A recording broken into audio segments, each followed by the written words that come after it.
Yes, it's difficult, but we have to do our best. As the Imam says, and I stated earlier, it's going to be a very difficult test, which is why we have to be ready. Which is why we have to ask Allah on these nights of Qadr to give us the tawfiq and the backing and the support that we need. Because I know for a fact that if I were to be left alone, I couldn't face all of these dangers by myself. There is no way on earth I could face all of these dangers. I could resist all of these temptations. But with your support, oh Allah, I can.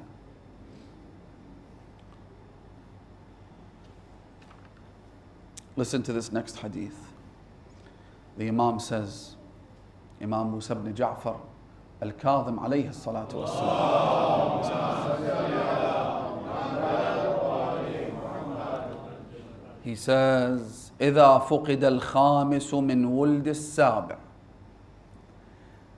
Notice how the Imams had to be very particular about the choice of words. Instead of mentioning specific names, sometimes the Imams of the Ahlul Bayt had to give signs. He says, when the fifth from the lineage of the seventh goes into occultation, when he disappears, meaning the Imam of the time, فَاللَّهُ Allah fi adyanikum. That is the time when you have to be overprotective of your religion. And we talked about this last night. لا يزيلكم عنها أحد. Be careful not to let anyone make you slip from that path or take your religion away from you. As I said last night, be careful what you consume, what you hear, who you listen to. لا يزيلكم عنها أحد. Then the Imam said to his son, meaning Imam al-Ridha, يا بني إنه لا بد لصاحب هذا الأمر من غيبة حتى يرجع عنه من كان يقول به.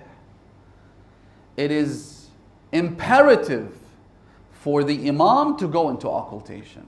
لابد, it has to happen.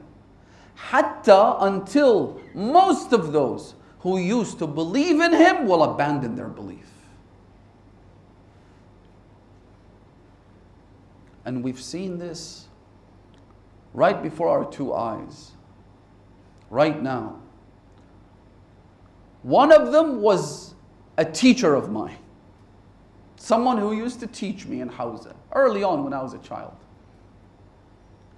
Not only has he now abandoned belief in the Imam, he writes books against believing in the Imam. And the Quran warns about this. ثُمَّ كَانَ عَاقِبَةَ الَّذِينَ أَسَاءُوا السُّوءَ. The outcome, the eventuality of those who commit sins is what? أَنْ كَذَّبُوا بِآيَاتِ اللَّهِ وَكَانُوا بِهَا يَسْتَهْزِئُونَ. Is that they belied the signs of Allah. They rejected the signs of Allah subhanahu wa ta'ala, and they begin to mock and ridicule them.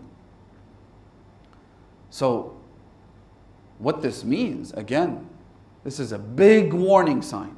And I address especially my dear youths, may Allah bless them. People who now have the chance to set sail on a journey towards the Imam of the time and his pleasure.